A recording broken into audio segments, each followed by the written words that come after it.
Bonsoir à toutes et à tous. Je suis ravi de recevoir ce soir Vanessa Soleila, pour une magnifique émission. On va parler de l'humain et du nouvel humain. En tout cas, je suis ravi de te recevoir. Comment vas-tu, Vanessa? Bonsoir Sydney, bonsoir tout le monde. Bah écoute, ça va, un peu fatiguée en ce moment, mais tout va bien. Je suis ravie d'être invitée dans cette émission. J'adore en plus Fréquence Humanité. Merci beaucoup. Merci. En tout cas, moi, je suis ravi de préparer cette émission avec toi. J'ai hâte parce que on va parler de plein de choses que je trouve absolument fantastiques. Et cette émission, elle est autour de ton livre, Mm, voilà, qui s'appelle Le Nouvel Humain, aux mm. éditions Spinel, voilà, que je découvre. Voilà, on l'a ici et vous avez un lien si vous voulez l'acheter directement chez l'éditeur en description de cette vidéo. Euh, on va rentrer directement dans le vif du sujet et tout commence pour toi, je crois, en 2022, où tu as une prise de conscience assez particulière lors d'un stage. Mhm. Euh, Est-ce que tu peux nous en parler et comment c'est peut-être le point de départ de cet ouvrage et tout le reste, à moins que ça soit un autre moment? Non mais oui, en fait, tout à fait, on peut commencer par là. En fait, c'est par ça que je commence mon livre d'ailleurs. C'était un point de bascule. Puisque comme j'explique dans le livre, pendant quelques années, bien pratiquement 10 ans, effectivement, j'ai beaucoup œuvré, j'ai beaucoup donné dans le domaine spirituel. Je guidais des retraites, je faisais des soins énergétiques, je faisais pas mal de choses et ça s'est passé le jour d'une de ces retraites. On était à la Sainte-Baume en 2022. Et j'étais accompagnée, j'étais pas toute seule, il y avait deux co-animatrices et puis une quinzaine de personnes qui venaient pour une semaine de retraite spirituelle. Donc on allait beaucoup méditer, voilà, libérer des choses. J'étais quand même pas mal branchée sur le fait de guérir la conscience. Et puis j'étais habituée, ça faisait des années que je faisais ça et j'étais habituée à le faire en fait. Ça donnait un sens à ma vie, ça me donnait quelque part, même si c'était inconscient, bah, je me sentais importante à transmettre des messages, à canaliser des énergies, à connecter les gens avec leur guide spirituel. C'était génial, hein. Je ne rejette en rien cette période.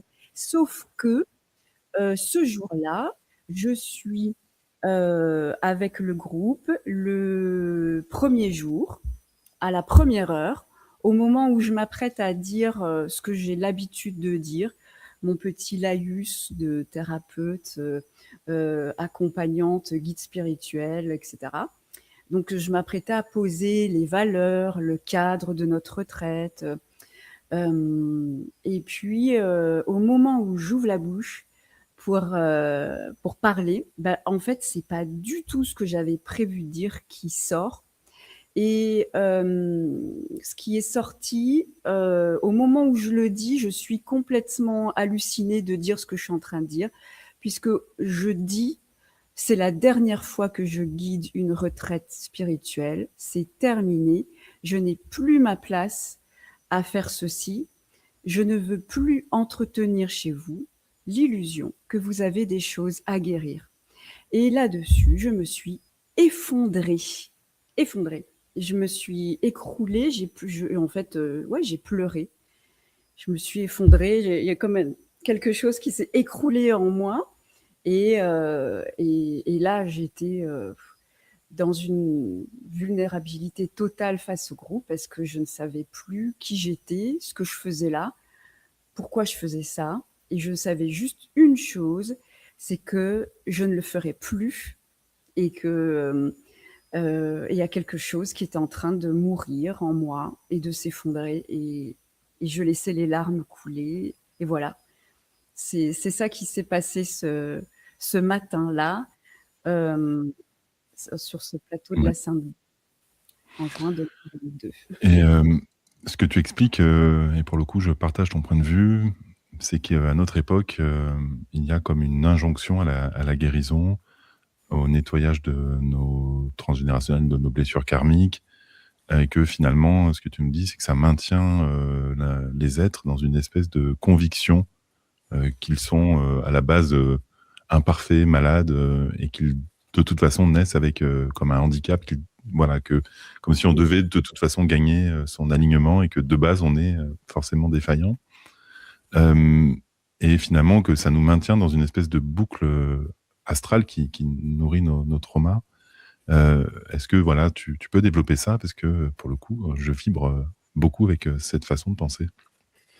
Eh bien, effectivement, j'ai questionné après parce que ça a été quand même assez déroutant, très déstabilisant. Et j'ai questionné ça en fait parce que je me suis dit bon bah là il y a quelque chose qui a parlé et je m'attendais pas à ces mots-là. Donc c'est quoi qui parle en fait? Et ce qui a parlé, eh bien, j'ai commencé à rentrer en contact avec, à me poser avec ça et puis à laisser cette vibration en fait en dire plus. Parce que là, elle avait parlé, mais là, je me suis posée, je me suis dit, mais en fait, tu veux dire quoi par on n'a absolument rien à guérir? C'est quoi en fait? Et effectivement, ce qui s'est révélé par ce contact-là avec ce que je pourrais appeler maintenant comme une forme d'intelligence, euh, c'est que on a des choses à guérir tant qu'on vibre à un certain plan de notre être. Et en fait, c'est chouette aussi de passer par là, en fait. Moi, j'ai été mise en vibration pendant toutes ces années pour vivre ça, pour passer par le fait d'avoir quelque chose tout le temps à aller chercher, à aller guérir en moi. Donc, bah, en fait, j'ai fait tout ça. Hein. Je suis allée par la transe, par l'auto-hypnose. Eh bien, je suis allée questionner dans mon astralité, dans mes mémoires akashiques, eh bien, qu'est-ce qui faisait que aujourd'hui, eh bien, je suis comme ci, je suis comme ça, j'ai ces peurs, pourquoi j'ai une blessure d'isolement, pourquoi j'ai une blessure d'humiliation, et je suis allée, eh bien, ouvrir les tiroirs dans ma conscience et dans mes mémoires. Et j'ai trouvé les réponses, parce que les réponses, en fait, quand on les cherche, on les trouve, en fait. On peut aller voyager dans notre conscience et aller trouver que à tel moment, dans tel espace-temps, dans telle incarnation, j'ai vécu ça, que mes ancêtres ont vécu ceci et cela. Et puis quand on a un petit peu écumé tout le côté mémoire planétaire, ben en fait, on se rend compte qu'il y a tout un, il y a une infinité de mémoires cosmiques derrière. Et puis alors là, eh ben, je suis allée voir ça. Puis j'ai vu des mémoires d'exil et de guerre dans des espaces-temps extraterrestres, du coup. Et puis, j'ai passé des années, en fait, à faire ça et à amener les gens à conscientiser ça aussi et à aller chercher pour eux les informations. Sauf que quand même, il y a eu un moment où j'ai quand même dû me rendre à l'évidence, c'est que ma blessure, elle était toujours là quand même. Et que les gens que j'accompagne, eh ben, finalement, sur le moment, ça va régler un problème, ça va effectivement switcher quelque chose dans la conscience, mais finalement, 2-3 ans après, le problème, entre guillemets, en tout cas, ce qui était problématique pour eux, va s'inviter d'une autre manière, avec un autre nom, etc. Donc, là, en fait, ce qui s'est passé avec cette vibration-là qui s'est mise à parler ce jour-là, c'est que c'est comme la troisième pièce du puzzle qui s'imbriquait en fait dans le tout en fait. Et cette troisième pièce de puzzle, eh bien, c'est pas celle qui manquait parce qu'en fait, elle a toujours été là, mais c'est celle que je n'avais pas encore conscientisée. Moi, j'avais conscientisé que j'étais, oui, évidemment, je suis un ego, je suis une personnalité, avec ses réactions, avec voilà, avec ses peurs, avec sa façon d'être programmée, avec tout ce que je suis au niveau de mon ego mental. Et puis, l'éveil spirituel, on va dire, nous ouvre à la dimension de l'âme. Donc, l'âme, c'est une lumière. Et puis, c'est avec elle qu'on commence en fait à faire ce voyage dans la spiritualité. Et c'est un voyage qui est merveilleux, qui est magnifique. Et c'est avec l'âme que j'ai rencontré mes guides, c'est avec l'âme que je me suis ouvert à mes mémoires et à tout ce monde subtil qui peut être complètement magique. Mais là, le fait est de constater que, eh bien, il y avait une pièce de puzzle que j'avais pas encore contactée et qui est au-delà même de ce monde un peu magique dans lequel j'étais baignée avec des super belles expériences, avec des moments d'extase, avec des moments vraiment magiques. Et ça, c'est le monde de l'âme, en fait. Mais au-delà de ça, eh bien, il y a encore autre chose. Et cette autre chose, c'est ça qui est venu ce jour-là toquer et rentrer en contact avec moi et qui a fini par me dire, en fait, tu n'as rien à guérir. Ouais, c'est ça.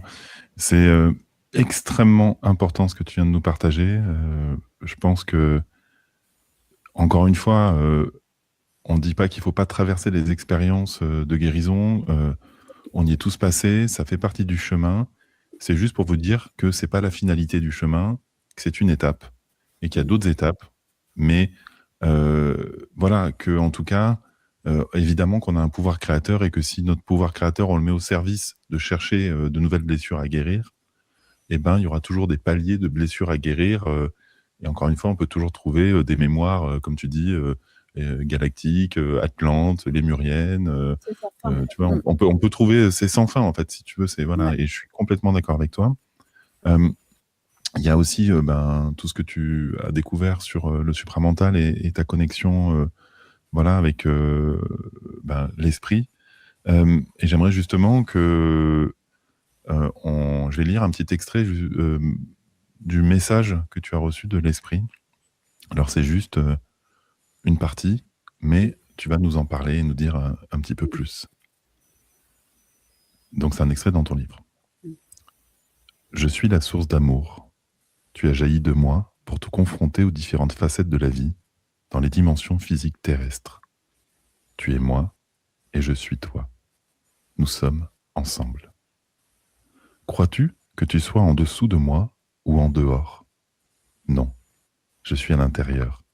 Ouvre les portes cachées, tu me trouveras. Tu n'as même pas besoin de me chercher. Pour te prouver notre union, pour te faire ressentir l'amour infini que j'ai pour toi, je me suis manifesté en ton être, ultime, grâce, cadeau divin, décidé en de très hautes sphères pour manifester concrètement et dans ta propre chair ma présence en toi. Comment se passe ce message que tu reçois, ce moment de canalisation de l'esprit, et comment cela ça t'amène à comprendre aussi la présence liée au supramental et aussi à Sri Aurobindo et tout ce qui va en découler. Comment ça se passe? Eh bien, ce message, il est arrivé par la suite de cet événement-là, en 2022. En fait, après ça, cette espèce d'effondrement qui a été nécessaire dans mon parcours, eh bien, je suis restée quand même pas mal de temps quelques semaines vraiment où je ressentais maintenant intègre, juste intègre. Je pouvais rien faire d'autre de tout Intègre, ça. ça veut aussi dire intégrité, tu vois? C'est intégration et intégrité. Je trouve ça C'est très ça. intéressant. Mmh. Ouais, c'est, hem,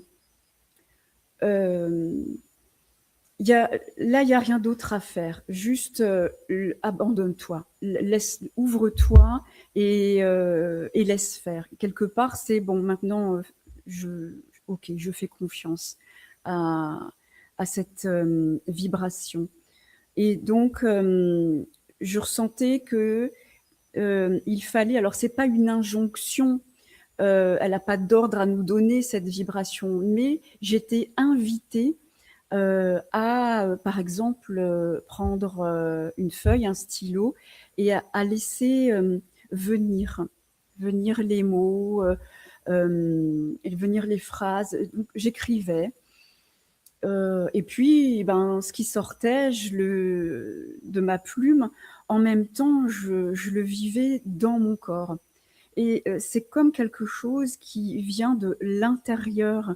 Vraiment, c'est cellulaire, le lieu du message, finalement, c'est vraiment le corps.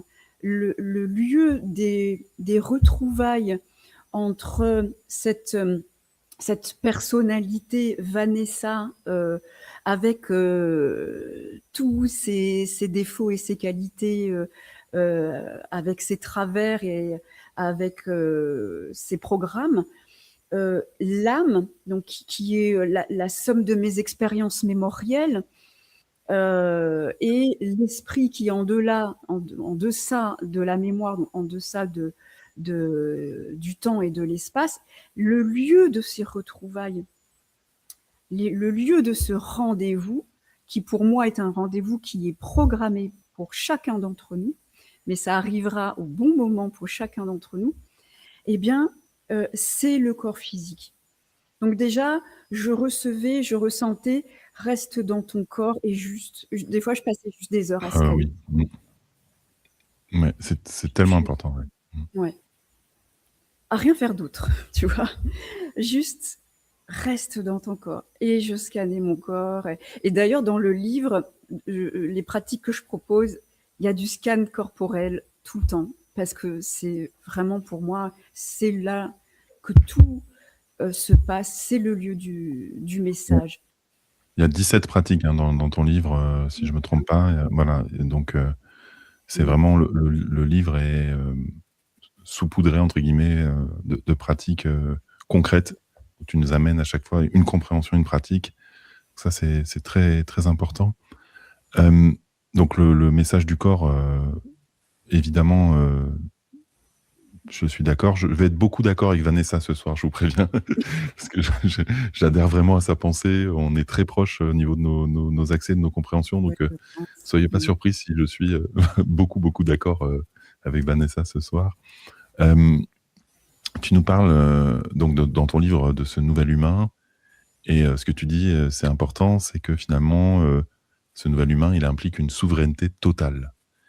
Et cette notion de souveraineté totale peut être, un peu vertigineuse, surtout quand, on est confronté à des fois, des problèmes de cœur, de santé, de souveraineté matérielle. Comment accéder à cette souveraineté totale quand notre, humain, peut souffrir dans ce monde d'incarnation, certains déboires? Mmh. Bien, déjà, ce que je pense qu'il serait intéressant, en tout cas pour moi, de souligner, c'est que, heu, c'est ce que la vibration, cette intelligence m'a assez vite fait comprendre, c'est que, la elle ne me ferait pas l'économie de la souffrance, en fait. Hem je elle ne me ferait pas l'économie de la traversée de ce que c'est qu'une vie sur terre, avec tout ce que ça implique, et la peur en fait partie et la maladie peut en faire partie, la souffrance psychologique, physique peut en faire partie.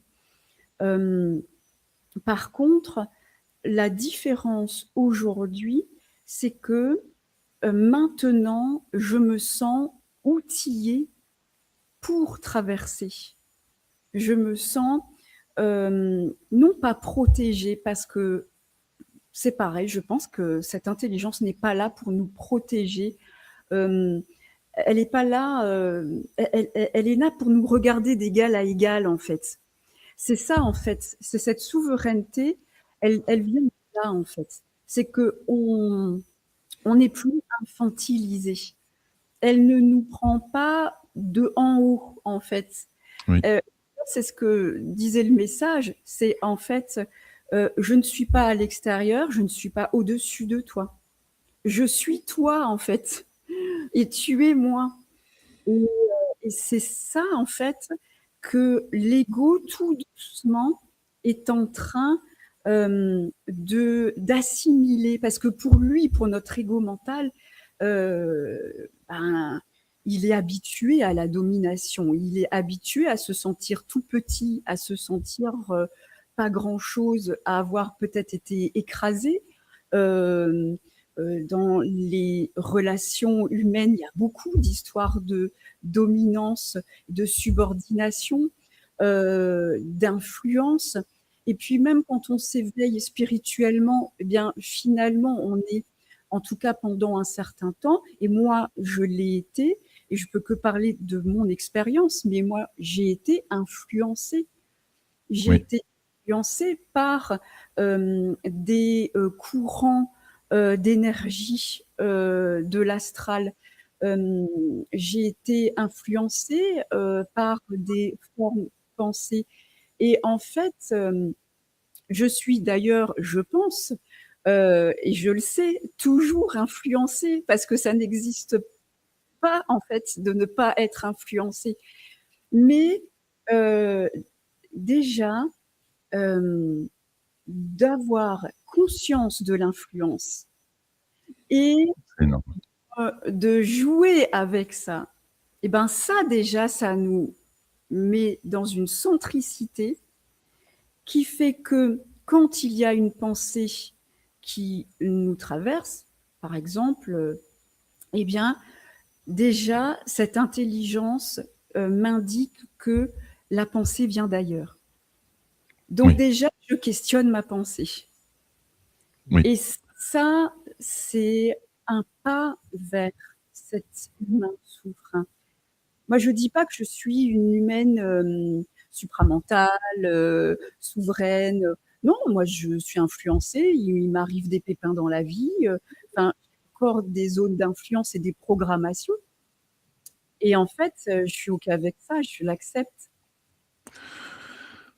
alors je vais lire un extrait dans ton chapitre Je suis ma propre source d'amour.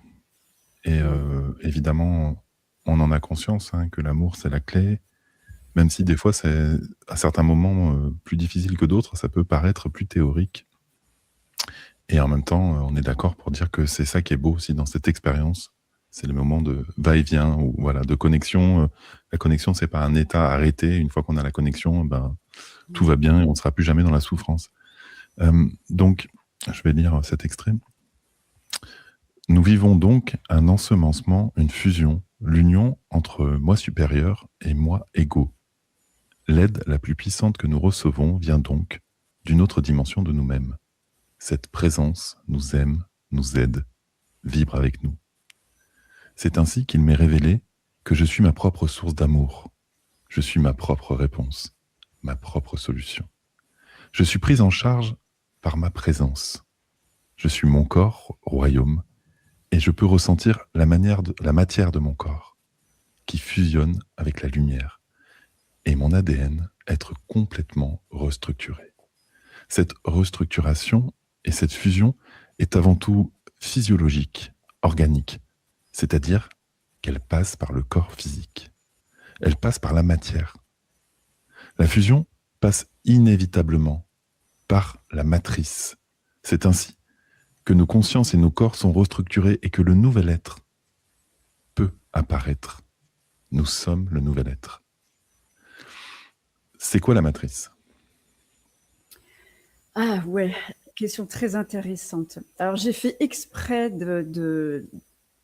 d'appeler un de mes chapitres Nous sommes la matrice. Alors que mon ego mental, il aurait tendance à dire non, non, mais moi je suis pas cette matrice, moi je suis pas cette société, moi je veux sortir de ça, je veux sortir de cette matrice absolument. Et en fait, en fait, la descente de l'esprit, si on peut appeler ça comme ça, cette intelligence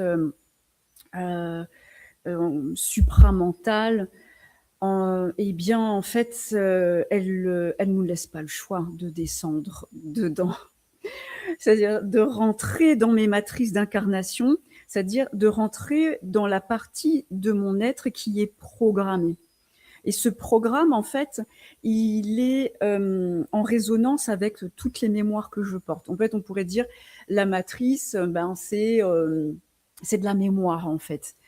C'est la somme de toutes les mémoires vécues par l'âme et par tous les humains qui forment en fait une espèce de base de données dans laquelle l'âme, elle est magnétisée. C'est comme un grand programme géant dans laquelle notre âme est magnétisée et elle s'incarne pas à tel endroit, à tel moment, avec tel nom de famille et tel prénom pour rien. C'est notre date de naissance aussi. C'est vraiment un point d'ancrage dans cette base qui est une base numérique, en fait. C'est pour ça que je me suis intéressée à la numérologie, parce que la numérologie permet de déchiffrer, en fait, la programmation que l'on porte et qui est en fait issue de la somme des expériences que nous avons vécues dans plein d'autres espaces-temps. Et donc, eh bien, en fait, dans cette matrice, dans ce grand cloud géant, en fait, eh bien, nous sommes constamment sous influence, influencés par, comme je disais tout à l'heure, par nos mémoires, par nos programmes. Et nous sommes sans cesse en train de créer des matrices dans la matrice. Et une des matrices qui est intéressante à regarder, c'est la matrice spirituelle. Et je me suis rendu compte quand je me suis pris cette décharge électrique et qui a fait justement, qui a brisé en 1000 morceaux cette matrice, que j'étais dans une matrice. Alors là, je suis peut-être passée dans une autre matrice, hein, c'est une autre forme de programme, hein, le programme de l'esprit. Et je suis OK avec ça, parce que je suis en ce moment mise en vibration pour vivre ça. Oui. Et c'est OK, en fait. Je ne suis pas en train de dire que je suis totalement libre de tout, nanani, nanana. C'est pas ça. Certainement qu'on passe d'une forme de programmation ou une forme de matrice à une autre. Et Oui, on oui, sait oui, oui. que ça nous C'est comme des mènera. poupées russes, mais ce qui est intéressant, c'est que peut-être que quand on prend conscience de ça, on est moins enfermé. Je crois que finalement, ce qui compte, c'est pas de supprimer toutes les matrices, Non. mais c'est d'essayer de réduire les croyances limitantes. Après, si on est de moins en moins limité et qu'on adhère encore à certaines choses, de toute façon, l'esprit sera obligé de s'accrocher à des choses. On ne peut pas naviguer dans Exactement. le vide intersidéral du néant, Exactement. de l'infini. Voilà, donc oui, c'est C'est ça, impossible. exactement. Cette matrice d'incarnation, donc ce programme de base avec lequel nous sommes nés, eh bien, en fait, s'il n'existe pas, en tout cas à mes yeux, hein, je ne dis pas que j'ai Mm, la vérité absolue, évidemment, mais en fait, mm. c'est simplement ce que j'en ai compris, moi, eh bien, c'est que il n'y aurait pas d'incarnation, en fait. L'âme, elle n'a aucune utilité à venir créer un nouveau corps si elle n'a pas une certaine croyance, en fait. Si elle ne croit pas quelque part qu'elle est capable de quelque chose et qu'elle doit venir nettoyer quelque chose et qu'elle doit venir se libérer de quelque chose, finalement, est-ce que vraiment elle s'incarne, en fait? En tout cas, est-ce qu'elle se réincarne? Oui, Donc, c'est très important. cette, Ouais. voilà, cette matrice, ce programme, en fait, En fait, j'ai beaucoup d'amour pour mon programme, même si franchement, il n'est pas super drôle. Moi, j'ai un programme, si je fais ma numérologie, c'est un programme qui est c'est très lent, c'est des énergies. En astrologie, on dirait que ce sont des énergies très saturniennes, c'est-à-dire que Oui, mon chemin de vie, il est très long à se mettre en place, c'est très lent. Ça me demande beaucoup de patience, beaucoup de persévérance. Il y a la notion du temps qui est très présent. Mais en même temps, sans cette programmation, là, moi, je n'existe pas, en fait. Et donc, c'est grâce à ce programme que mon âme, elle s'est dit à un moment donné, bon, bah, je vais retourner sur Terre parce il faut que j'ai ça à faire comme défi, puis il faut que j'apprenne ça. Alors, du point de vue de l'esprit, effectivement, en fait, ça n'a pas lieu d'être. Mais comme il faut, moi, c'est ça que je vois et je trouve que c'est ça la beauté, en fait, de toute cette collaboration entre l'esprit, l'âme et l'ego, c'est qu'ensemble, en fait, ils créent des nouveaux mondes. oui, Et, et c'est ce monde dans lequel nous sommes.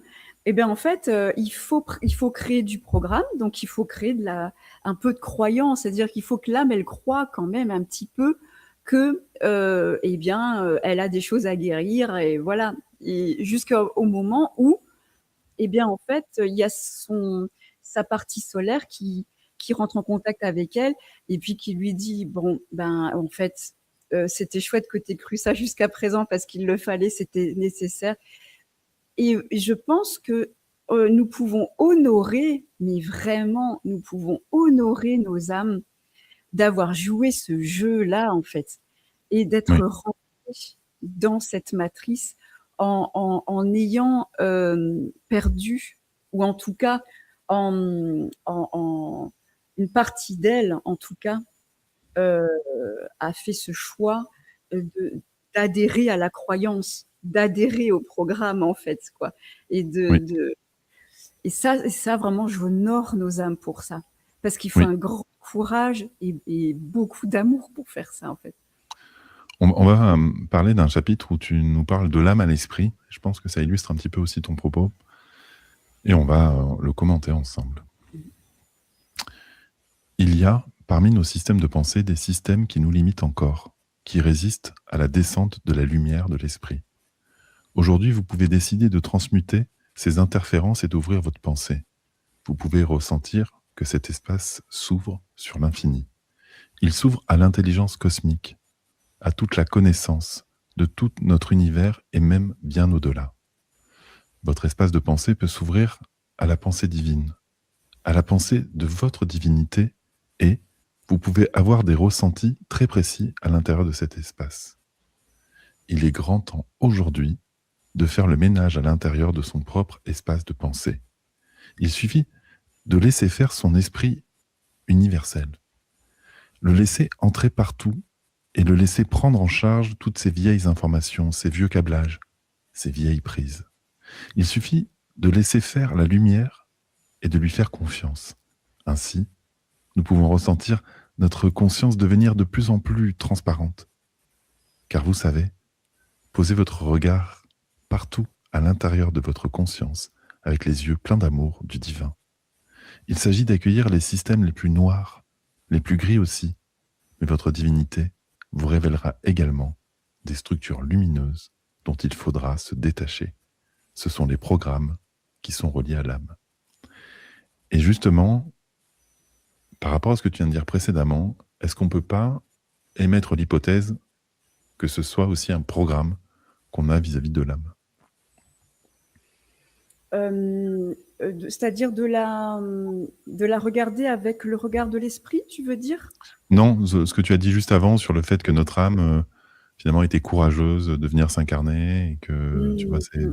voilà. Et je te demande aussi, est-ce que ça aussi, ça pourrait pas être un programme à lâcher derrière nous aussi? Et oui, absolument, mais bien sûr. Et pourquoi pas? C'est-à-dire que moi, ça m'a fait du bien à un moment donné d'honorer ça, en fait. D'honorer. Il y a quelque chose, en fait, qui s'est réunifié en moi, en fait, à ce moment-là, où, et où j'ai même senti on va dire la partie esprit ou la partie supraconscience, eh bien, être en gratitude par rapport à cette programmation de l'âme, en fait. Et en fait, je sais que ça a unifié quelque chose en moi, mais effectivement, en fait, là, c'est à ce moment-là que ça vibre comme ça en moi. Mais je me rendrai peut-être compte à un moment donné que ça aussi, en fait, c'est une façon d'être programmé. Exactement. Oui, Et en fait, quelque part, on sort jamais d'un programme, en fait. En fait, je pense que ce qui est hors programme, c'est d'être dans la source. Mais à partir du moment où on sort de la source, ben, en fait, on commence à être, à diffracter notre énergie et on commence à se projeter dans quelque chose qui commence à être un tant soit peu programmé et en tout cas coloré. Personne n'est complètement transparent en fait. Tout le monde est plugué quelque part à quelque chose. Donc maintenant, en fait, et c'est la proposition du livre, en fait, c'est nous pouvons faire ce chemin d'agir en nous-mêmes et pour nous-mêmes, dans notre propre conscience, en fait. Et, il n'y a pas d'objectif, en fait. Il n'y a pas, le but n'est pas de devenir des humains parfaits. En tout cas, je pense pas, moi, je pense pas du tout dans cette incarnation vivre une forme de perfection. Mais en tout cas, poser déjà vivre déjà un affinage de ma conscience et de mes différents corps subtils, un affinage de mes structures de pensée qui effectivement, si on fait l'expérience maintenant, on peut ressentir que si on met notre attention sur le fait que notre espace de pensée est ouvert sur l'infini, et en fait, il y a des flux de vibrations qui traversent cet espace de pensée. Et il y a des nouveaux types de pensée, du coup, qui peuvent nous traverser. Et ce que je constate aussi, c'est que ces nouveaux types de pensée nous emmènent à ressentir, à percevoir de l'information que je pourrais définir comme provenant d'un plan de mon être qui a peut-être 10 000 ans, peut-être 50 000 ans, peut-être 100 000 ans d'avance sur ce que je suis en train de vivre ici. tu parles dans ton livre, il y a des exercices, des méditations qui sont, enfin, des exercices, je veux dire, qui sont proposés sur l'ADN, les mitochondries, Mhm. euh, par rapport au fait de déprogrammer la notion de vieillissement et de dégénérescence. Euh, c'est aussi quelque chose auquel on est confronté au niveau des technologies. On voit bien qu'il y a une forme de transhumanisme et d'eugénisme et du jeunisme perpétuel. Euh, quelle est la différence entre cette approche supraconsciente du rajeunissement et ce qu'on peut sentir aussi au niveau des élites qui, pour elles, le font peut-être moins avec de la conscience? Oui, je comprends. Je comprends. C'est une très bonne question. Euh, En fait, étant donné que pour moi, hein, le lieu du rendez-vous, le lieu du contact, le lieu de la fusion entre tout ce qui est mémoriel et cette intelligence vibratoire qui vit au-delà du temps et de l'espace et qui fusionne, hein, c'est comme un feu l'esprit, hein, c'est un feu qui brûle nos mémoires.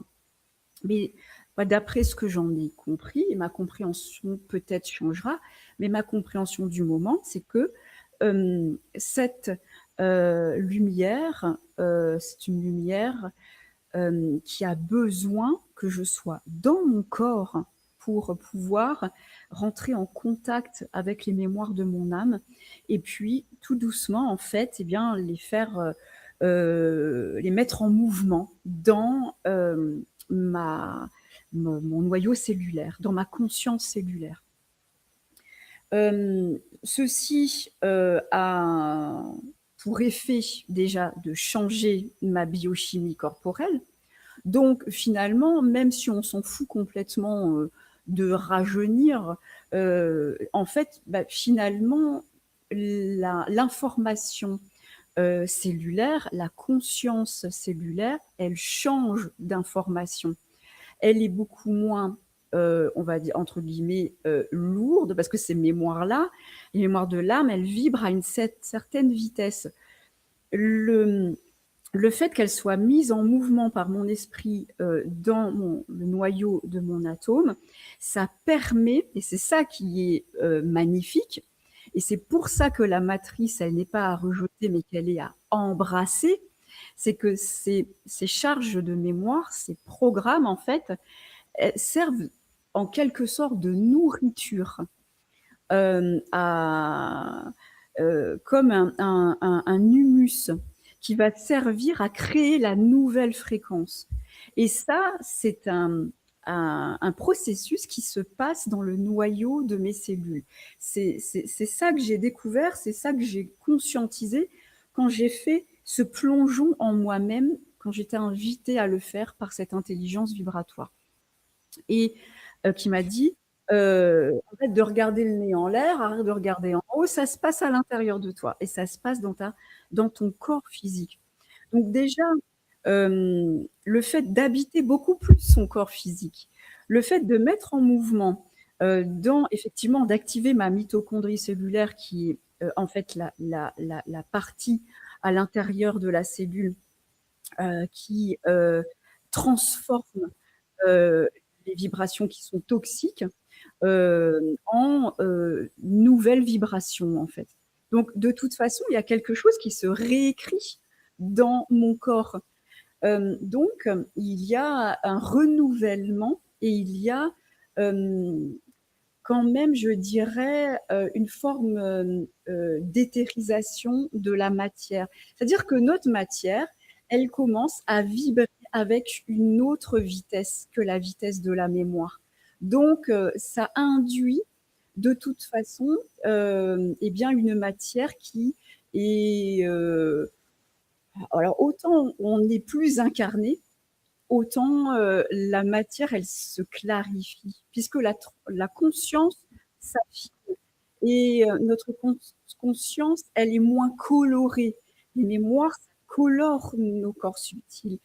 Quand l'esprit vient en fait mettre un petit peu d'air là-dedans, eh bien en fait, nos corps subtils, ils s'éclaircissent, ils sont amenés à devenir de plus en plus transparents. Donc, étant donné que c'est notre conscience qui crée la matière, eh bien, en fait, c'est une conscience qui va être moins colorée, moins chargée, qui va continuer à créer notre corps. Tous les matins, on se réveille, eh bien, notre corps est à nouveau pris en charge par cette conscience. Et de toute façon aussi, je dirais que, étant donné que mon corps est le lieu du contact, à l'intérieur de mes cellules, dans ce vortex achimique qui est le noyau de ma cellule, eh bien, en fait, du coup, j'ai envie de l'aimer, en fait. J'ai envie d'en prendre soin. Alors, finalement, dans ma période plus spirituelle, en fait, avant d'être mise en vibration par ma supraconscience, eh bien, j'étais gentiment, et je dis ça avec beaucoup de gentillesse pour moi-même et avec beaucoup de tendresse pour moi-même, mais j'étais un peu plus perchée, en fait, un peu plus au-dessus de mon corps. Et là, maintenant que je l'habite plus, en fait, quelque part, je l'aide aussi à transcender cette information, l'information du collectif aussi, liée effectivement au vieillissement. Malgré tout, je vais quand même continuer à plonger sur cette question parce qu'elle est fascinante.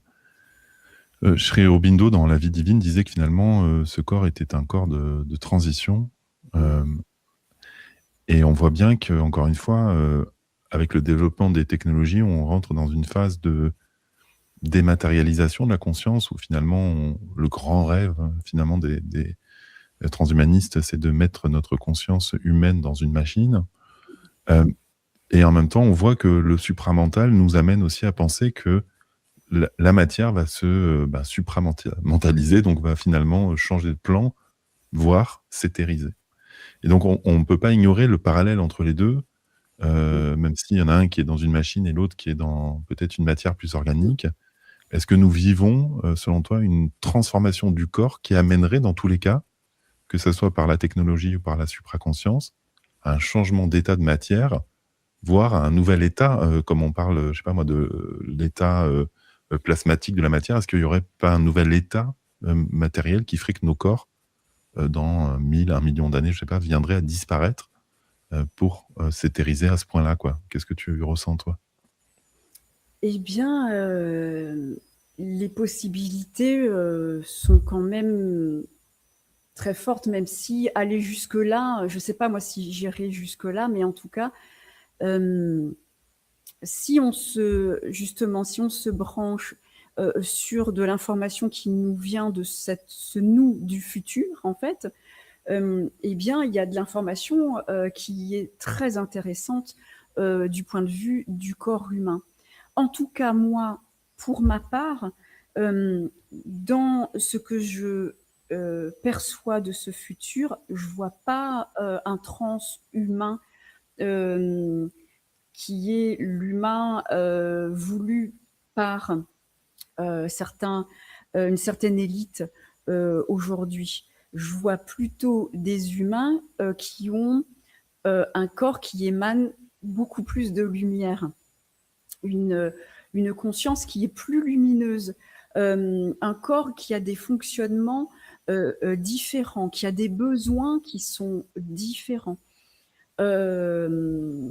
qui a, des capacités, qui vont être différentes. Ce que je peux en ressentir, et je suis pas la seule, hein. Il y a beaucoup de gens qui sont en train de recevoir de l'info de, cette conscience-là, et en fait, ben, c'est magnifique. Ce sont des humains qui sont capables de dématérialiser leur corps et de le rematérialiser. Ce sont des humains qui n'ont plus besoin, de se nourrir comme nous nous nourrissons aujourd'hui. Ce sont des humains qui ont la capacité de rentrer en télépathie directe avec d'autres formes d'intelligence qui vivent sur d'autres plans, d'une façon, mais vraiment, tellement facile. Et en fait, c'est déjà en train d'infuser en nous, en fait. C'est comme si, moi, quand je dis à ma conscience, waouh, mais en fait, c'est génial, ça va être super, ça va être génial. En fait, elle me dit, mais en fait, fais comme si c'était déjà là, parce qu'en fait, ce futur, il est là, tout existe en même temps. Donc, ce futur, il existe en tant que potentialité, en tant que onde, du coup, mais en le conscientisant dans mon corps, je peux déjà le transformer en particules. Donc, je peux déjà informer mon corps d'aujourd'hui, mon corps de matière, par de l'information qui vient du futur, donc un potentiel sous forme d'onde, qui bien se matérialise en particules dans ma matière. Alors, ça ne veut pas dire que moi, Vanessa, dans cette incarnation-là, je vais me dématérialiser, je ne pense pas du tout, mais par contre, ce corps-là aura déjà pu émaner dans cette matrice-là de l'information qui vient de ces humains, de cet humain du futur. Et donc, c'est comme ça aussi qu'on réinforme cette matrice par notre vibration corporelle.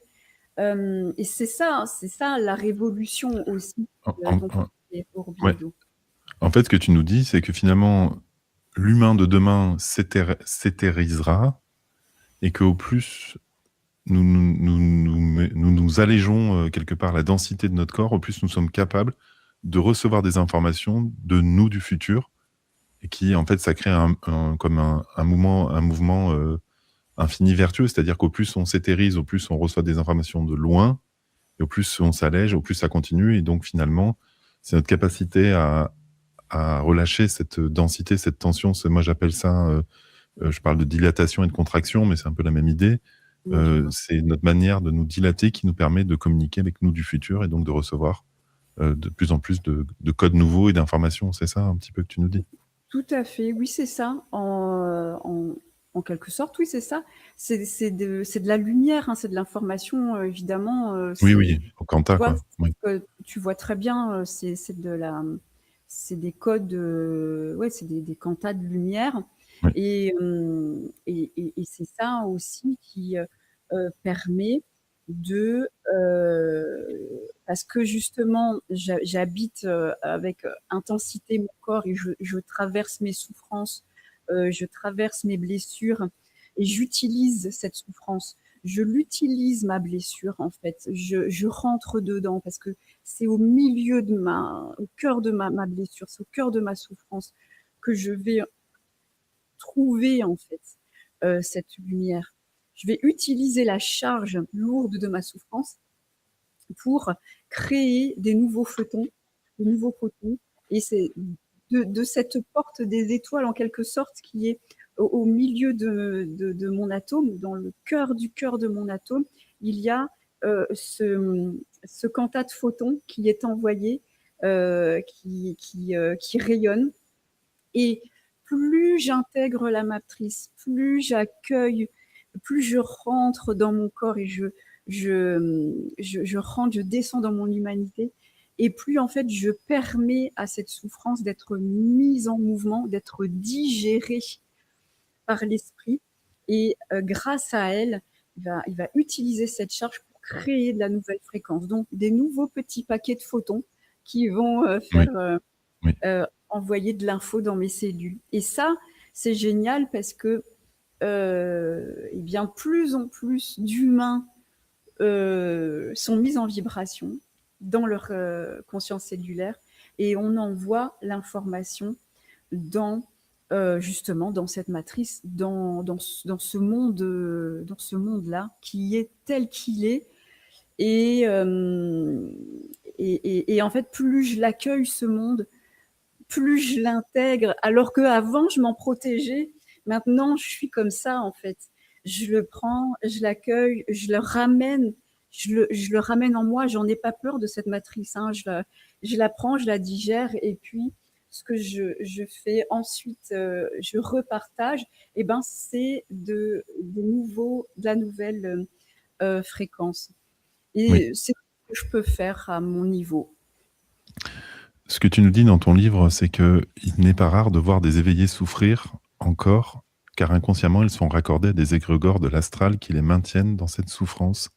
Ce sont des programmations très subtiles et l'homme s'y rattache et y adhère à un niveau vibratoire qui peut être très élevé et très lumineux à l'intérieur même des sphères de connaissance et de partage spirituel. Ça revient aussi à dire, souvent, quand on est dans ce processus-là, on est peut-être plus exposé, plus attaqué. Est-ce que c'est le cas? Est-ce que c'est des croyances? Est-ce qu'on a besoin d'être attaqué pour évoluer? Comment tu vois ça, toi? Mmh. Euh, En fait, quand j'étais dans cette démarche, euh, donc en tant que accompagnante, entre guillemets, guide spirituel, euh, eh bien, il y avait pas mal de choses comme ça qui se passaient, en fait. Et ça faisait partie de mon initiation. Il fallait certainement que je le traverse.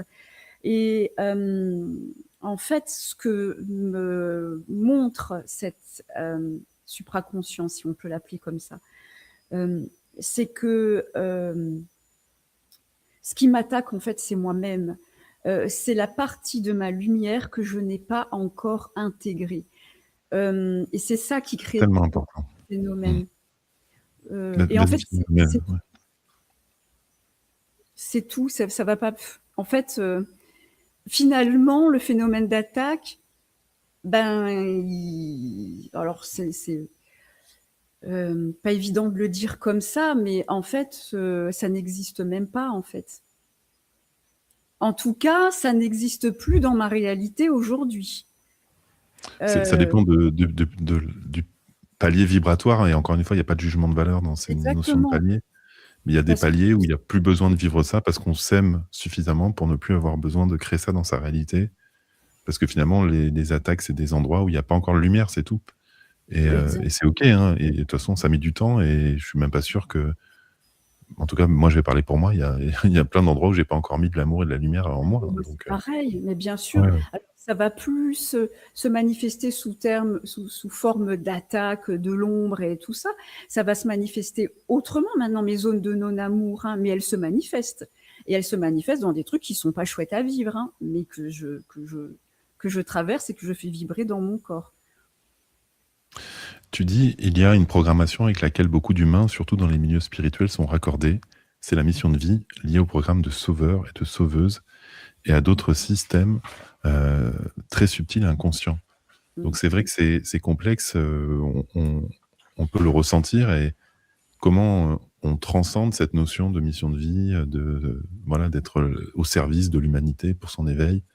Et Mmh moi, mh. c'est vrai que j'ai mis du temps et des fois, je suis tenté, hein, de de me redire que, tu vois, surtout avec la chaîne: «Ah oui, oui, je suis au service, sans moi, le monde n'avancerait pas». Enfin, tu vois, c'est tentant à plein de OK, moments, quoi. c'est OK parce que c'est aussi, voilà, ce qui fait que ta chaîne, elle existe et c'est génial. Mmh. Mais Mais du oui, coup, oui. ouais, voilà, pour développer sur ces questions, justement de mission de vie et de sauveur, comment on transcende ça selon toi? Hem, En fait, je pense que tant qu'on est mis en vibration enfin moi j'ai été mise en vibration pendant des années, pour, jouer ce rôle en fait. Et j'ai été mise en vibration donc quand je dis mise en vibration, ça veut dire que finalement, hem, ce programme de sauveuse comme tous les programmes, en fait, heu, c'est cette intelligence vibratoire, on va dire, cet être que nous sommes sur un plan supramental ou sur un plan universel. Cet être universel que nous sommes aussi sur un autre plan, c'est lui qui a la manette du programme en fait. C'est-à-dire que nous sommes les créateurs du programme. Donc, faut pas enfin, moi je m'en veux pas et je regrette pas du tout d'avoir été mise en vibration pour jouer ce rôle-là en fait. Mais sauf qu'il y a un moment donné, ben, cette partie de moi a appuyé sur le bouton fin du programme. Fin du programme de la sauveuse. Et du coup, ben, tout d'un coup, ben, pour Vanessa là sur Terre, ah ben, pourquoi ça n'a plus aucun sens de venir, Ouais, de faire ce truc de être en mission, thérapie, quoi. Ouais. d'être en mission en fait. Mais ça ne veut pas dire qu'il ne faut pas l'être ou que c'est pas chouette de le faire Mmh. en fait. Mmh. C'est en fait, je pense qu'on est tous en train de faire ce pourquoi nous sommes mis en vibration au bon moment de notre vie et au bon endroit, avec les bonnes personnes en fait. Oh que Euh, oui. voilà. Et moi, juste à un moment donné, il y a quelqu'un sur un autre plan qui est en fait moi-même, mais sur un plan universel, qui a appuyé sur fin du programme. Et c'est pas facile parce que quand ce programme-là se termine, ça veut pas dire fin de tous les programmes, c'est juste je suis passée au programme suivant, hein. Mmh. Mais c'est quand même un sacré petit deuil, de ce programme-là, justement le programme de la matrice spirituelle. Parce que tout ça, ben, ça avait tellement donné un sens à ma vie, ça m'avait donné quand même une petite importance. Et si vraiment je suis très honnête et très transparente, ça venait, sans aucun doute, même si c'était inconscient et même si je me disais: «Non, mais en fait, je suis très au clair avec ça», ça venait nourrir quand même, une partie de moi qui était qui L'ego spirituel. au Ouais. pouvoir, en fait. Ah oui, du Et pouvoir. et ouais, donc du coup, de l'ego spirituel, en fait, c'est ça, c'est pareil.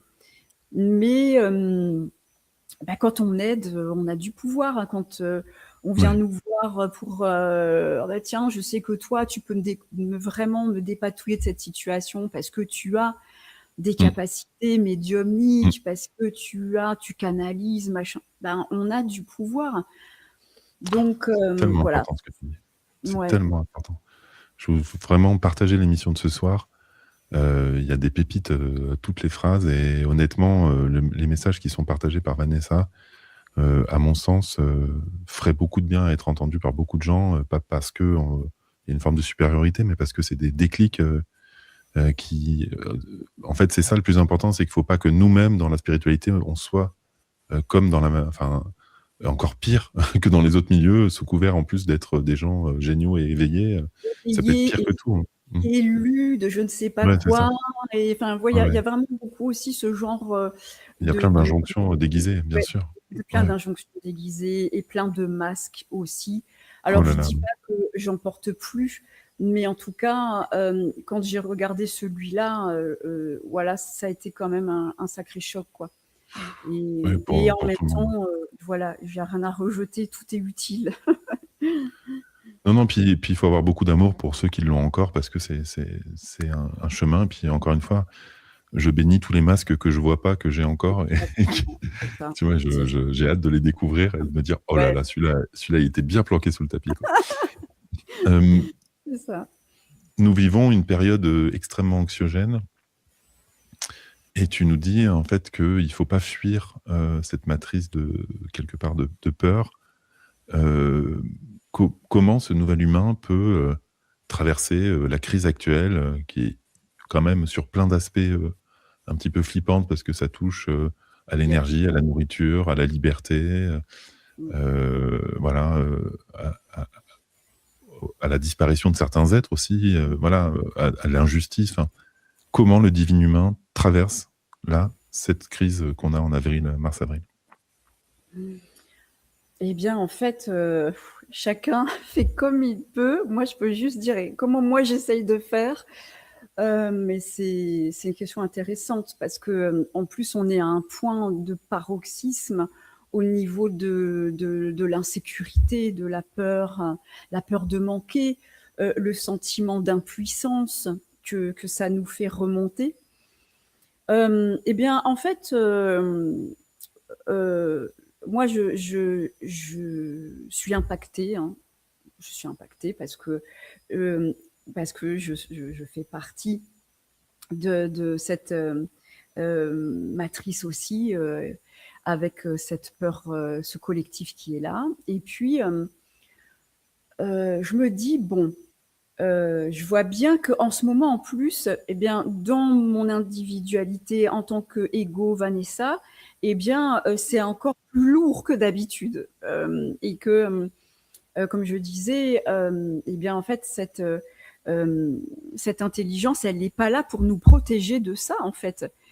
Elle est là pour, en fait, de ce que moi j'en comprends, et encore une fois, j'ai pas de vérité absolue, et puis pour chacun, et c'est ça qui est chouette aussi, c'est qu'en fait, cette intelligence, ce que nous sommes, ce que chacun est, chaque humain est, en tant qu'esprit universel, va prendre des façons différentes de, rentrer, en contact, avec, la partie humaine, en fait.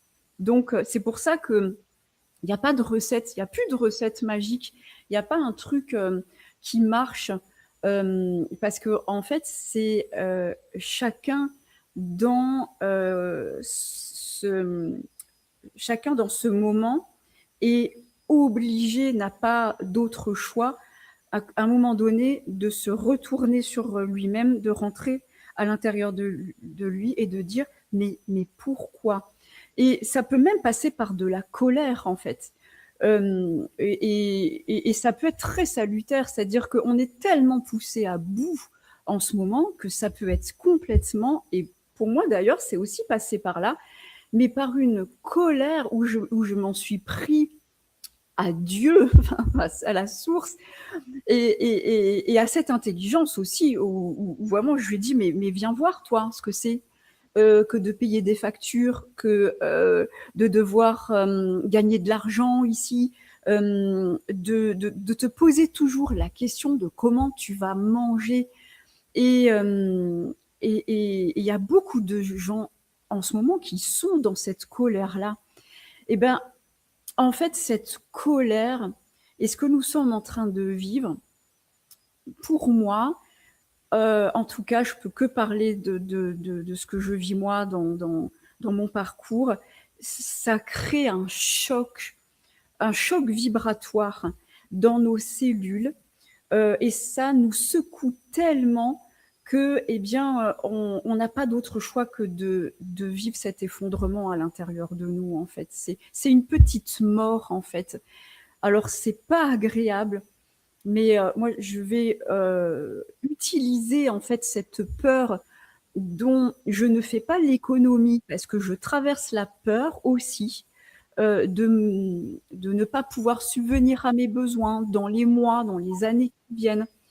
Et alors je me dis, bon, ok, ben moi j'ai cette peur-là. C'est une peur qui est dans toutes mes lignées, qui est dans toutes mes mémoires et qui fait partie de ce qu'un humain est. Il n'y a pas d'humanité, il n'y a pas d'humain sans peur en fait.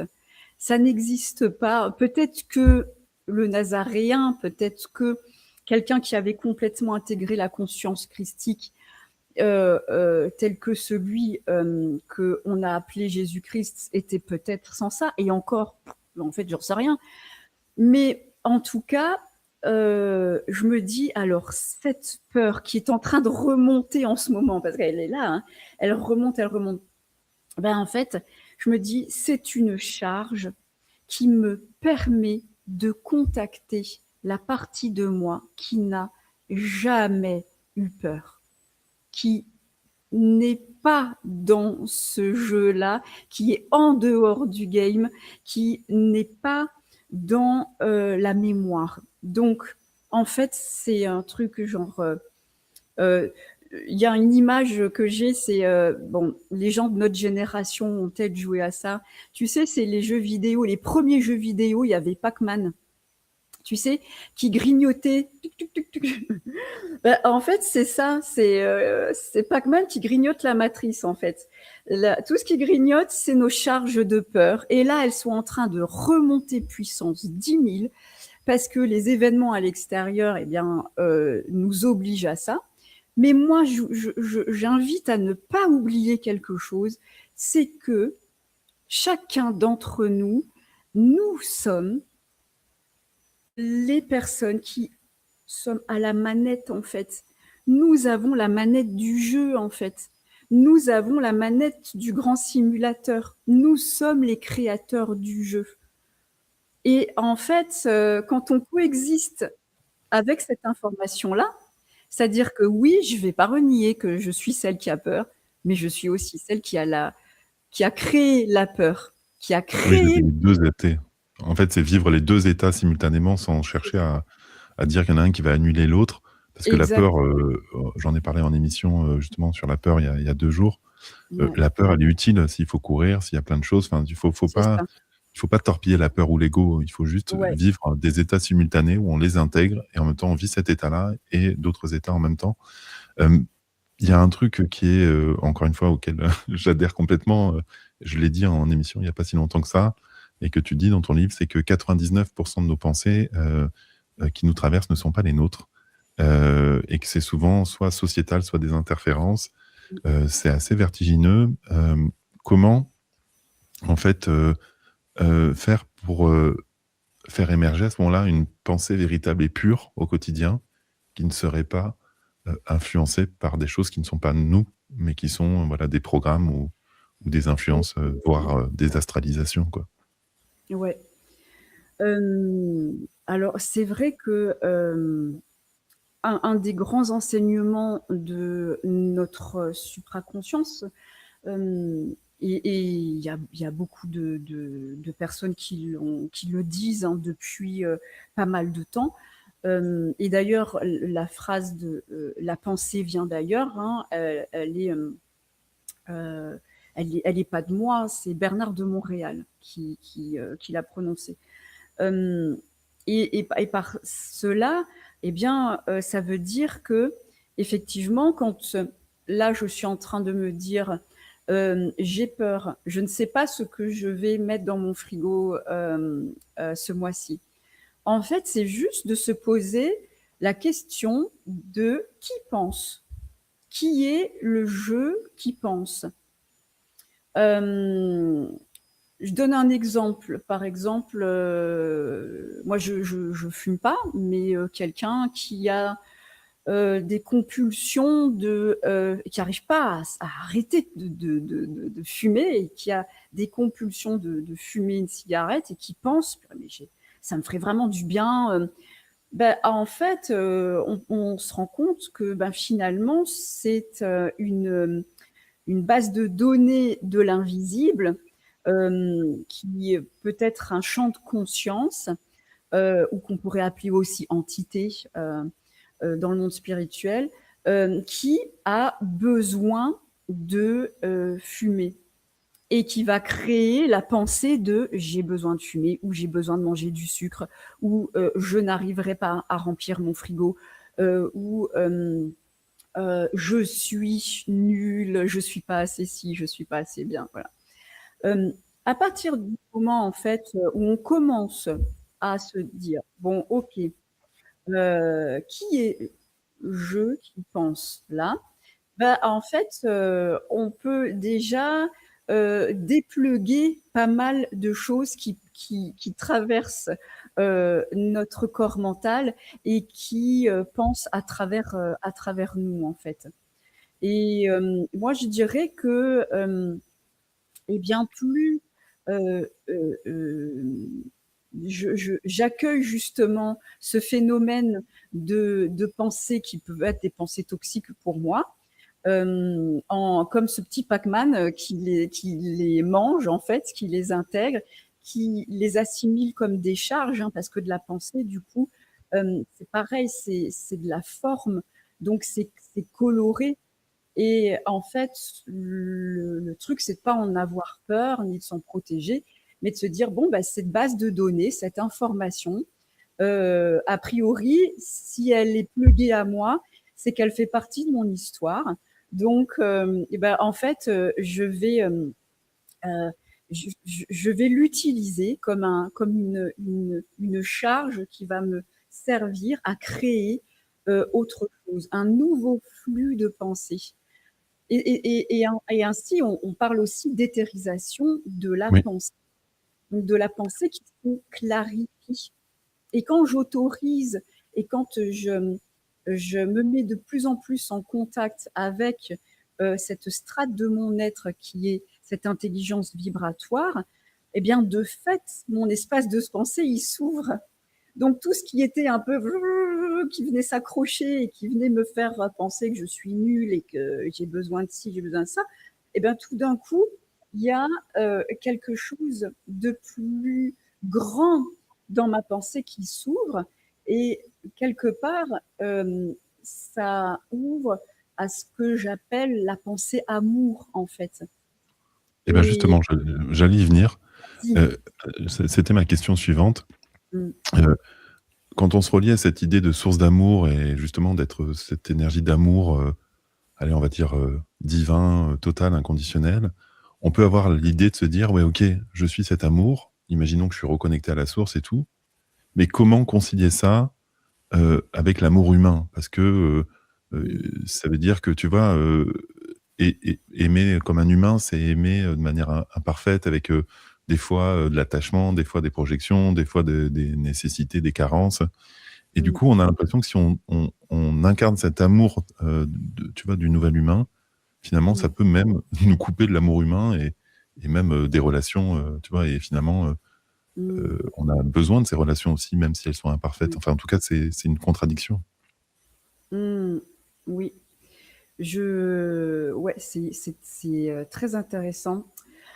Cette question-là sur l'amour, effectivement, hem, moi le 1er message d'ailleurs, ce que j'ai ressenti en premier quand, il y a eu cet effondrement et cette mise en contact avec, hem, cette intelligence universelle, quand, j'ai ressenti, «Reçois juste le message dans ton corps», le premier message en fait que j'ai ressenti, ça a été, «Je t'aime».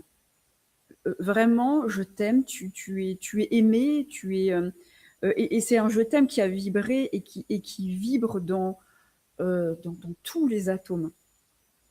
Et effectivement, ce je t'aime là a comme rempli un espace en moi qui allait chercher en fait de la validation dans mes relations amoureuses.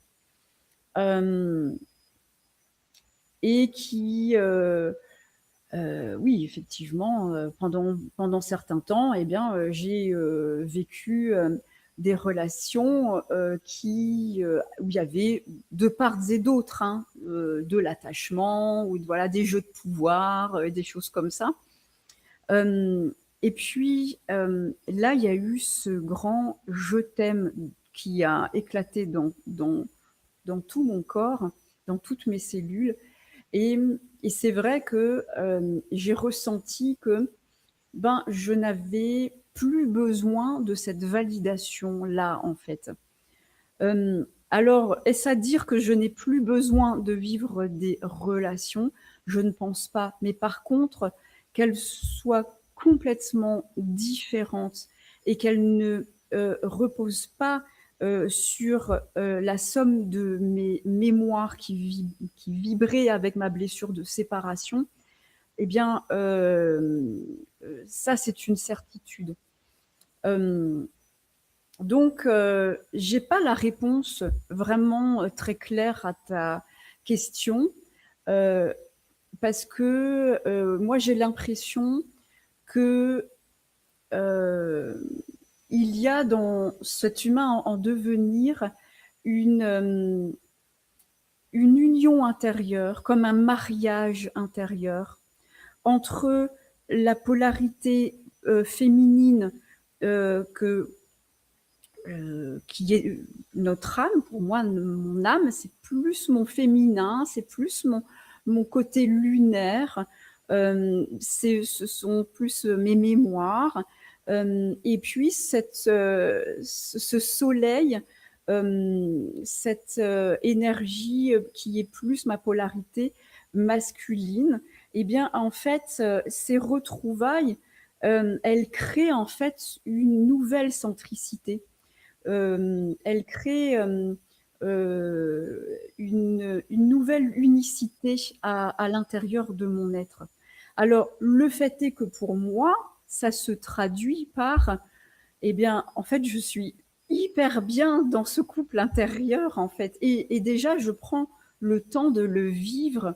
Et du coup, j'ai plus du tout d'attente de créer un couple. Mais c'est comme ça que ça se passe pour moi, en tout cas en ce moment. Mais ça ne veut pas dire. En fait, pour chacun, ça va être différent.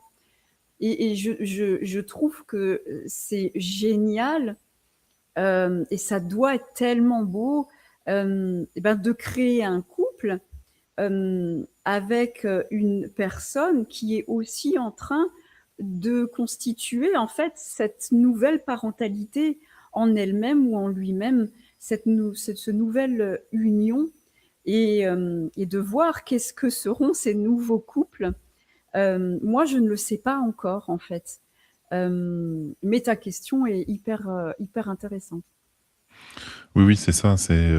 On navigue tous là-dedans. On voit bien que les relations sont en train d'évoluer Ça. et que le modèle précédent semble plus adapté, en tout cas, aux nouvelles consciences. Et c'est pour ça que dans nos milieux, il y a beaucoup de célibat, de séparation, de difficultés.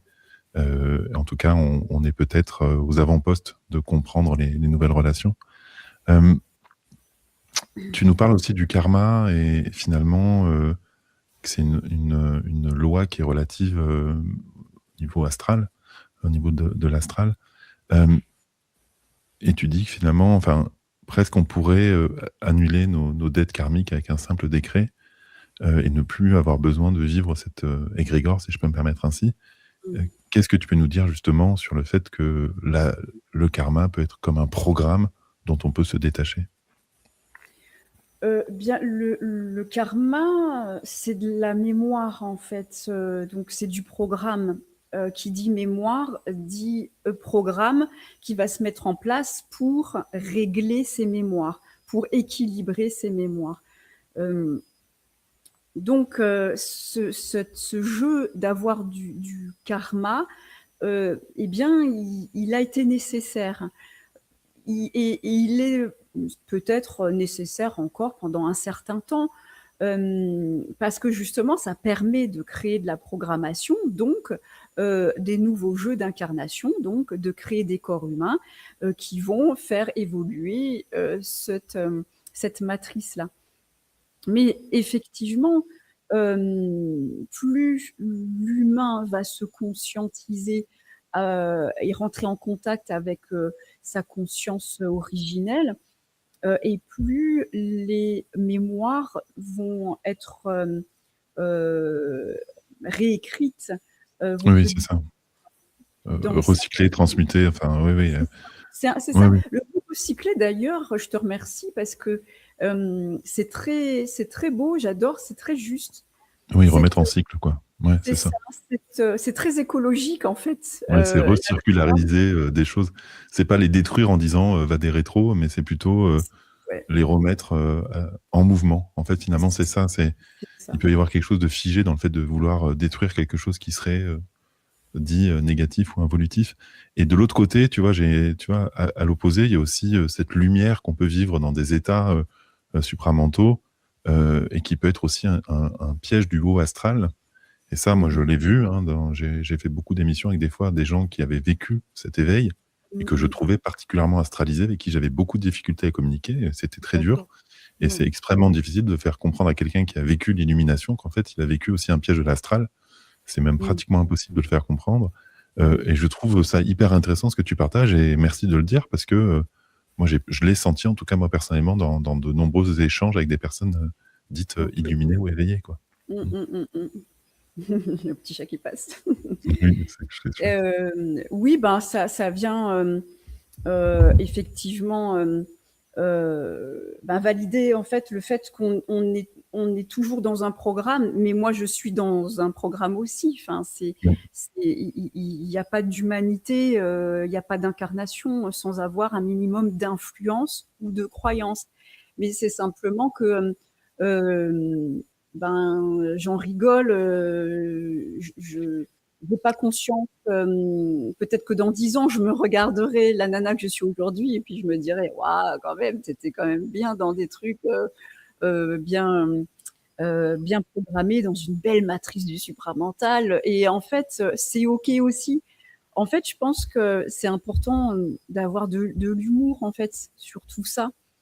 oui, Euh, c'est, je pense que cette fréquence du supramental, quelque part, elle nous fait revenir à quelque chose de très simple, en fait, de hyper simple. Moi, dans les premiers contacts, dans les premières fois où j'ai commencé à rentrer en dialogue, parce que ça, en fait, on se met un peu en dialogue, on se met à oui, écrire, et oui, puis on fait juste à se dire, bon, ben voilà, je me laisse être mise en vibration, et puis de voir ben, comment la réalité, elle réagit à cette vibration-là.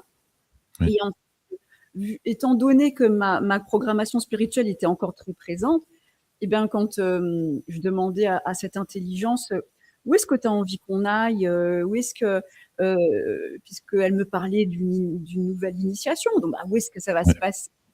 Et puis alors, mon ego mental pensait qu'on allait aller sur des grands lieux sacrés, sur des choses, dans des lieux hyper hauts vibratoirement, mais en fait, pas du tout. En fait, je ressentais, ça me disait non, bah là, va faire tes courses en fait. oui. Va au supermarché, va faire tes courses. C'est ça le haut lieu énergétique. c'est c'est l'intermarché, quoi. Descends, ma fille, quoi. Va Ouais, juste vis ta vie en fait, quoi. Juste vis ta vie. Et ça ramène à une espèce de simplicité enfantine, mais qui fait du bien, mais qui allège en fait, quoi. Parce qu'on n'est plus dans le truc de je vais sauver, je vais ou alors je dois me sauver, parce que le message aussi qui a vibré dans ma conscience cellulaire, effectivement, c'est tu n'es pas coupable. Tu n'es oui, coupable de rien, en fait. Mais remercie le programme de la culpabilité que tu as eu pendant toute cette période-là, parce qui t'a qu'elle a servi permis forcément. tout ça. Ouais. Elle a permis de vivre tout ça, en fait. Donc moi, c'est ça que je suis pas non plus dans le truc de la gentille divinité et la vilaine matrice. Tu as bien compris qu'en fait, Oui, on danse avec les deux, quoi. ouais, c'est ça. C'est une danse, exactement. Mm. En parlant de danse, tu vois, au début de ton livre, donc il y a l'extrait que j'ai lu au tout début sur ta connexion, les messages que tu reçois avec l'esprit, hein, de l'esprit lui-même, euh, et ces questions que voilà tu reçois. Et moi, d'ailleurs, je vais te poser une question à laquelle je n'ai pas la réponse. Euh, on- donc c'était par channeling, j'imagine, que tu as reçu l'esprit. En même temps, tu nous dis, au bout d'un moment, l'être qui fusionne ne canalise plus, il émane directement. Et du coup, comment on fait pour recevoir des messages quand on est l'émanation de l'esprit et que du coup, on le vibre? Et est-ce que finalement, il n'y a pas une contradiction, et on peut tous l'avoir, entre justement le fait de faire du channeling et d'être tout simplement sans avoir plus besoin de recevoir d'informations et de vibrer l'esprit? Est-ce que, Ouais. du coup, c'est pas encore un programme à dézinguer, cette notion de channeling? Et même si moi j'en ai fait et j'en fais encore, et Mm. je pense qu'il y en a même dans ton livre du channeling à certains moments. Bien sûr, bien sûr, il y en a. Et, c'est pour ça que je pense que je l'ai dit dans mon livre, c'est que j'invite les lecteurs ainsi que ceux qui écoutent cette émission euh, à ne pas prendre ce qui est dit là comme de la parole d'esprit. Ici, il y a Vanessa qui parle. Vanessa, elle a un ego, elle a encore une forme d'astralité, elle a encore des mémoires et des influences. Sinon, je me serais déjà désintégrée. Or, j'ai besoin encore de ce corps-là. Et c'est certainement pas dans cette vie-là que on va dire entre guillemets, me libérerai complètement. Parce que, et est-ce que c'est le but? En fait, j'en sais rien. Donc, évidemment et effectivement, ben, ce que je raconte et ce que j'ai écrit passe par mes matrices égotiques, passe par mes mémoires et passe par mon astralité. Et c'est pour ça que personne, en fait, n'a la vérité pour quelqu'un d'autre. On peut juste, eh bien, verbaliser quelque chose dans l'instant. Et ça, je trouve que c'est intéressant. C'est que c'est le fait, en fait, d'être en communication avec quelqu'un et de verbaliser dans un échange, dans une relation, qui permet en fait à se mettre en vibration parce que on descend dans notre corps, parce qu'on autorise ça. Et puis, eh bien, je remarque que c'est souvent à travers la parole que cette intelligence, en fait, va semer ses petites graines.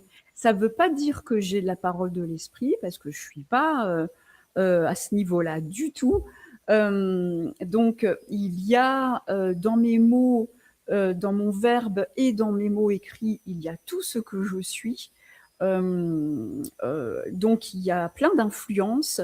Il y a plein de choses qui ne sont pas esprit. Et en même temps, eh ben, je, j'accueille et j'assume de parler avec ça, c'est-à-dire que je parle avec mes peurs de parler. Je parle, mon humaine, en fait, quand elle est en train de parler là sur une chaîne YouTube en live, ben, en fait, elle est pétrie de peur, en fait, mon humaine. Et tu vois, je suis comme ça, en fait. Et ben, en fait, voilà, j'accueille ça, je l'accepte, je le vibre dans mon corps. Et, en fait, n'importe quelle interaction sociale, celle-ci, pas plus en fait que de parler avec un ami, avec un proche, est une occasion que chaque personne autorise en fait son propre esprit à venir eh bien, colorer d'une manière particulière ce qui est l'information qui passe en fait, quoi. Et c'est là où il y a une différence pour moi avec le fait de canaliser une information, parce que par exemple, je donne mon exemple hein, dans ce que je vis. Quand je faisais mes soins énergétiques, et ben en fait, je canalisais l'information dans l'aura de la personne ou dans l'astral, ou alors je canalisais l'information d'un guide, ou dans ce qu'on appelle les mémoires akashiques. Et puis voilà, je canalisais l'information et puis je la retranscrivais, je la redonnais à la personne. Là, en fait, avec l'esprit, la plupart du temps, il n'est pas intelligent et il n'est pas utile que cette information, elle soit donnée. Oui, c'est ça. On laisse la personne cheminer parce que c'est quelle est la part de moi qui veut, par ego, lui montrer que j'ai l'information et lui transmettre en lui prenant sa souveraineté quelque part, en ayant un ascendant, en disant je te transmets un message du divin parce que moi j'y ai accès et pas toi. Et puis chemine là-dessus et avance parce que je suis un grand et toi tu es encore en chemin, quoi. Il y a un petit peu de ça quand Ouais, même. bien sûr, je caricature, mais voilà, mais en même temps, c'est vrai, c'est très vrai ce que tu dis, et en même temps, on le dit avec beaucoup de tendresse et avec beaucoup d'humour. Oui, puis on se sépare pas du propos, quoi. C'est-à-dire que moi, je m'inclus dans ce que je dis. C'est-à-dire qu'en fait, on parle d'abord de nous, en fait. Exactement. Oui, moi, je parle en premier de moi, hein, bien sûr. Écoute, je trouve que c'est hyper puissant tout ce qu'on a dit. Alors, les amis, pour celles et ceux qui seront à l'événement Entrepreneur début mai, le 1er, 2 et 3 mai, je remets le lien si vous n'y êtes pas encore. J'ai une surprise pour vous. Vanessa y sera et va chanter parce qu'elle chante. Elle va nous faire un concert donc le vendredi soir à Entrepreneur. Voilà, donc ça c'est la petite surprise, la cerise sur le gâteau. Donc voilà, pour celles et ceux qui se sont inscrits, vous la rencontrerez en vrai à l'événement Entrepreneur. Elle nous fera l'amitié de venir chanter et je te remercie parce que j'ai écouté tes chants, ils sont encore plus vibrants que tout le message de ce soir. Donc c'est génial. Donc je suis très heureux de pouvoir te rencontrer en chair et en os, comme on dit, dans un peu plus de 2 semaines. Donc ça, c'est génial. Je remontre encore ton livre, voilà. Donc, Le Nouvel Humain, aux éditions Spinel. Voilà, que je remercie, du coup, pour t'avoir édité. C'est un magnifique ouvrage qui est à la fois très vibrant et très pratique. C'est-à-dire que c'est un vrai manuel. Voilà, vous pouvez le lire petit à petit et faire des exercices. Voilà, vous voyez, il reste à peu près 17 jours. Vous pourriez faire un par jour, une activation par jour jusqu'à l'événement, si vous pouviez vous le procurer dans l'instant. En tout cas, vous avez le lien pour acheter le livre de Vanessa. Vous avez les liens vers ses différents réseaux. Vous pouvez écouter ses chansons ou venir l'écouter en vrai à Entrepreneur, voilà, l'événement que je co-organise avec Valérie. Et puis, je te laisse le mot de la fin. En tout cas, Vanessa, c'était exceptionnel comme échange. J'ai vraiment adoré. Je suis honorée, vraiment. Merci, merci pour cette proposition. Merci à ce qui s'était mis en place pour que ça arrive, parce que c'est intelligent, c'est vraiment de l'horlogerie fine écoutez, merci à tous ceux qui ont écouté. Et alors, ce livre, voilà, c'est cette... voilà, je suis dans le programme en ce moment d'être une auteure. et c'est ma matrice du moment Je d'être l'aime.